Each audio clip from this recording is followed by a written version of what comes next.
Let's talk G.I. Joe Classified.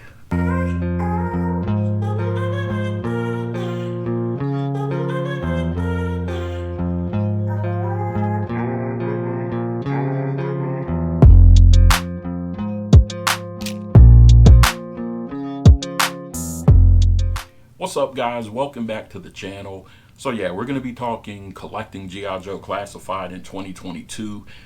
And I'm pretty much out of the loop. For those that don't know, I actually quit collecting the G.I. Joe Classified line back in late 2021.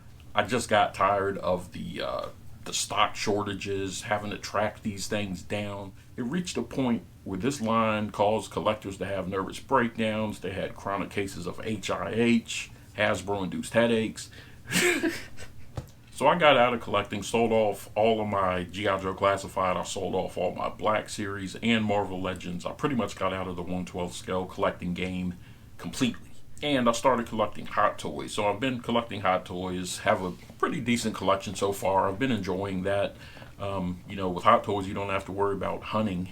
You can just order these things. It may cost you a pretty penny to get them early, but that's for another video. For those who don't know, I'm a toy collector. I'm not a toy hunter. I leave that to you guys. You can dress up in your camouflage, put on your orange vest and your Skechers and go running to the toy aisle as soon as Target opens. I leave that to the toy hunters who actually enjoy that type of thing. I'm just kidding, not taking shots at toy hunters. I respect y'all actually. I just don't have the time to do it. Okay? I don't have the time or the desire to do that.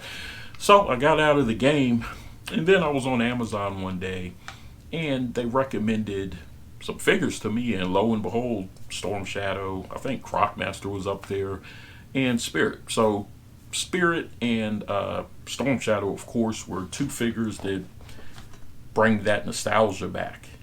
Takes me back to when I was a kid. That's what really made me fall in love with the Classified line to begin with.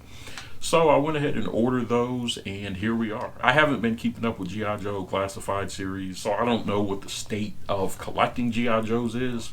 But today we're here to look at Spirit, so let's go ahead and dive into it. We're going to take a look at him, check out some of the accessories, and by the end of this video, maybe I'll know whether or not I'm completely back in with the G.I. Joe Classified line.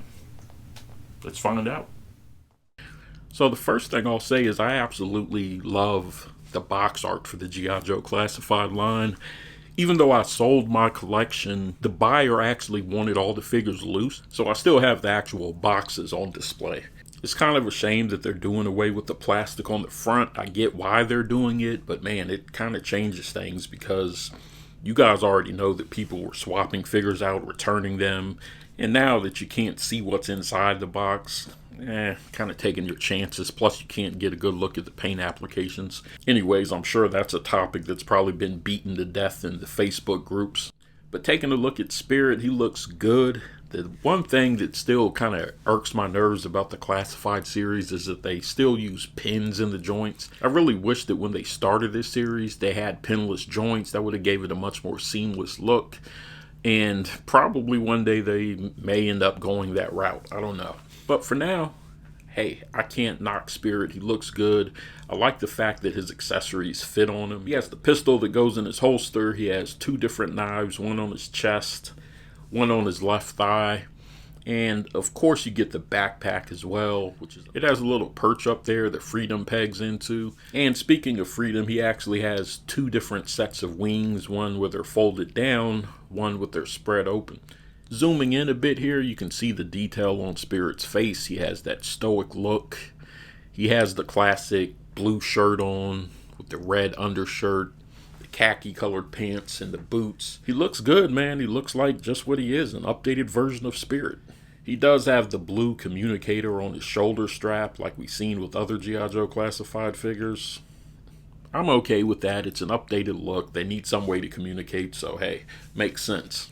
I'm not sure what all is reused on this figure. Probably the pants, if I had to guess. The boots, I like the design of those. I don't know if those are reused or not, but those came out really nice. Nicely detailed. I like the color combination that they have going on there. The wrinkling and creasing on the pants really gives that sense of realism. And I also like the fact that the holster and the sheaths that are strapped to the thighs are floating, so they're not molded in. really like that. So if you don't want those attached, you may be able to squeeze them off somehow. I'm sure you may have to remove a leg or something to do that if you want, but at least you have that option. So on the backpack, we do get a two-tone design. You have the black that adds some contrast to it.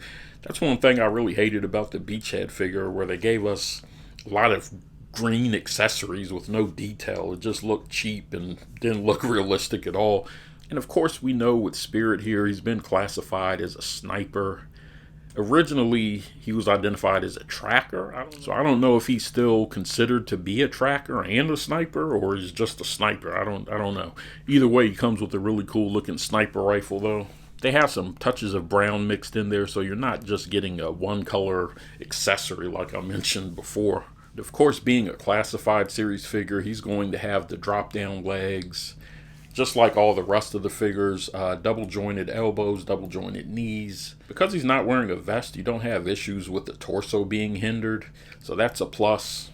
One thing I really wish that the classified series would do though is include swappable hands. I think that's a huge oversight on the part of Hasbro. You know, they own the property, so they don't have to pay a licensing fee or anything like that, so they can afford to give us a few more accessories. I think to get to that next level, they're going to need to include additional sets of hands. Fist would be perfect for Spirit because you could have him going head to head with Storm Shadow, for example. So yeah, overall, I really like this Spirit figure. I like the detail that they did on the head. I like the headband, how he has some hair draped over the headband. It's just a really overall solid figure, and I'm happy to have him in the collection. Now, is this enough to get me back into collecting G.I. Joe Classified? Well, kind of. I've decided to collect figures that basically have a nostalgia value to them. So I'm not going all in with the line. I'm not going to collect every single one of them. Like Alley Vipers, I really have no interest in those. I may pick up a bat or two, but we'll kind of see how it goes. I don't imagine my G.I. Joe Classified collection becoming too overwhelmingly large at this point, but I do want to start collecting them again. So hopefully some of the stocking issues, some of the issues we've seen in the past with this series are going to get better. Doesn't look like they're resolved completely. I went to Target and all I see are pre-orders basically, along with Roadblock, who, you know, the alternate version that's going to sit there forever. I'm probably going to do a video on the Storm Shadow figure. I like that one as well. Let me know what you guys think in the comments. Did you quit the G.I. Joe Classified line at all? Did you stick through it? If you did stick through it, what are some of the other issues that came up? Because I missed out.